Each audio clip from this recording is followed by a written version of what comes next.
ஸ்ரீராம ஜெய ராம ஜெய ஜெய ராமா, ஸ்ரீராம ஜெய ராம ஜெய ஜெய ராமா, ஸ்ரீராம ஜெய ராம ஜெய ஜெய ராமா. 4. சிவபெருமான் துதித்தல். ஆக்கபுஜண்டி கூறுகிறார், கருடனே கேளீர். அப்பொழுது சிவபெருமான் ஸ்ரீராமனிடம் வந்தார். தழுதழுத்த குரலில் அவர் துதிக்க விழைந்தார். அவருடைய மேனியெங்கும் ரோமாஞ்சம் நிறைந்தது. ஹே ராமா, லக்ஷ்மி மணாலா, பிறப்பு இறப்பு என்ற இறுக்கத்தை அழிப்பவரே, தங்களுக்கே வெற்றி. சூழ்நிலையின் பயத்தில் கலங்கிய இந்த அடியேனை காப்பாற்றுங்கள். அயோத்திபதியே, தேவர் தலைவனே, லக்ஷ்மிபதியே, எங்கும் நிறைந்தவரே, நான் தங்களை தஞ்சமடைந்து இதையே வேண்டுகிறேன். பிரபுவே, காப்பாற்றுங்கள். ஜெய ராம ரமாரமணம் சமணம் பவதாப வியாக்குல பாஹி ஜனம் அவதேச சுரேச ரமேச பிபோ சரணாகத மாகத பாஹி பிரபோ. 10 தலைகளையும் 20 புஜங்களையும் கொண்ட ராவணனை அழித்து பூமியின் மிகப்பெரிய துயரத்தை போக்கியவரே ஸ்ரீராமா, அரக்கர் கூட்டம் என்ற ஈசல்கள் இருந்தனவே, அவற்றையெல்லாம் தங்கள் அம்பு என்ற நெருப்பினால் சாம்பலாக்கினவரே, தாங்கள் பூமண்டலத்திற்கே மிகவும் அழகான அணி ஆனவர். தாங்கள் சிறந்த வில் அம்புகள் அம்புரா தூணியை தாங்கியவர். பெருத்த திமிர் அறியாமை மமகாரம் என்ற இரவின் இருள் மூட்டத்தை அழிக்கின்ற சூரியனுடைய ஒளிமிக்க கிரணங்களின் பெருக்கு போல இருக்கிறீர்கள்.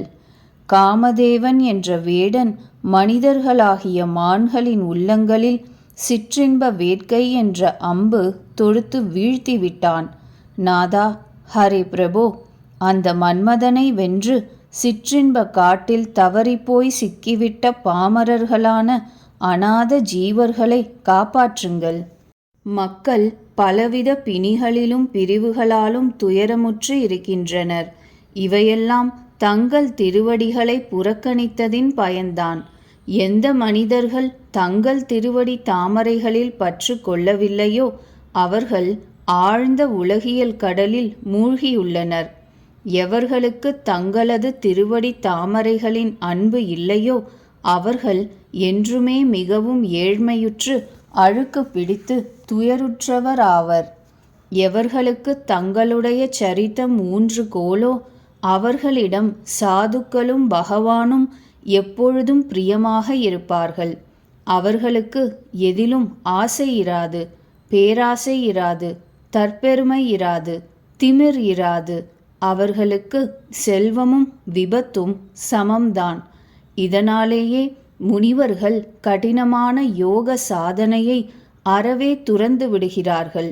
திறந்த மனத்துடன் தங்கள் அடியார்கள் ஆகிவிடுகின்றனர்.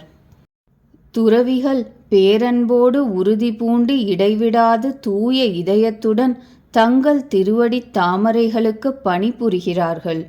தமக்கு நேரும் புறக்கணிப்பையும் ஆதரவையும் சமமாக பாவித்து அந்த நல்லோர் அனைவரும் நிம்மதியாக உலகில் நடமாடுகிறார்கள்.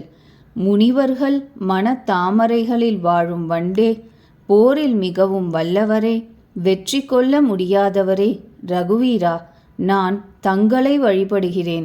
ஹரியே, தங்கள் திருநாமம் ஜபிக்கிறேன், வணங்குகிறேன். தாங்கள் பிறப்பு இறப்பு என்ற பிணிக்கு சிறந்த மருந்து, தற்பெருமைக்கு எதிரி. தாங்கள் நற்பண்புகளுக்கும் நடத்தைகளுக்கும் கருணைக்கும் சிறந்த புகலிடம். தாங்கள் லக்ஷ்மிபதி, தங்களை இடைவிடாது வணங்குகிறேன். ரகுநந்தனா, தாங்கள் பிறப்பு இறப்பு முதலான இரட்டைகளை வேறறுத்து விடுங்கள். அரசே, ஏழை மக்கள் பால் கடாட்சம் வீசுங்கள். தங்களிடம் நான் மீண்டும் மீண்டும் இதே வரனைத்தான் கேட்பேன். எனக்கு தங்கள் திருவடி தாமரைகளில் அசையாத பக்தியும் தங்கள் அடியார்களில் கூட்டுறவும் எப்பொழுதும் இருக்க வேண்டும். லக்ஷ்மியின் உறைவிடமே, மனமுவந்து எனக்கு இவற்றை அளியுங்கள்.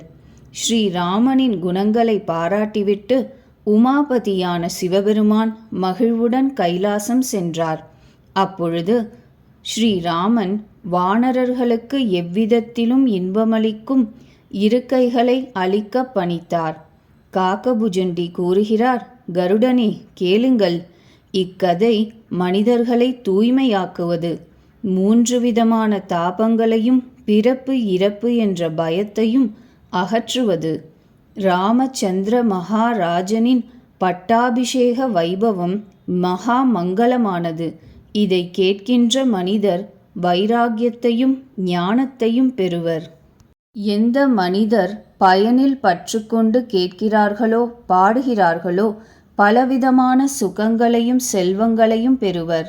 அவர்கள் இவ்வுலகில் தேவர்களுக்கும் அரிதான போகங்களை அனுபவித்துவிட்டு பிறவி முடிவில் ரகுநாதனின் பேருலகுக்குச் செல்வார்கள். ஜீவன் முக்தர்களோ வைராகியம் உள்ளவர்களோ சிற்றின்ப பற்றுள்ளவர்களோ அவர்கள் முறையே பக்தியையும் மோட்சத்தையும் புது புது போகங்களையும் பெறுவர். பக்ஷிராஜனே, என் புத்தி கெட்டியவரை நான் ராமகதையை வர்ணித்தேன். இது பிறப்பு இறப்பு என்ற பிணியை போக்கும். இது வைராகியத்தையும் விவேகத்தையும் பக்தியையும் திடப்படுத்தும். அறியாமை என்ற ஆற்றை கடப்பதற்கு அழகிய படகாகும். அயோத்தியில் தினம்தோறும் புது புது விழாக்கள் நடைபெறுகின்றன. எல்லா வர்க்கத்து மக்களும் இன்புற்றிருக்கின்றனர்.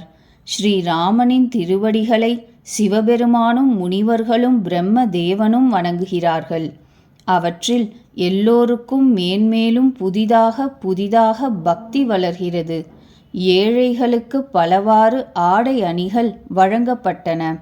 அந்தணர்கள் பலவித தானங்களை பெற்றனர். வானரர்கள் அனைவரும் பிரம்மானந்தத்தில் மூழ்கியுள்ளனர். பிரபுவின் திருவடிகளில் எல்லோருக்கும் மிகுந்த பிரேமை. அவர்களுக்கு பகலிரவு போவது தெரியவில்லை. இவ்விதம் 6 மாதங்கள் கழிந்தன.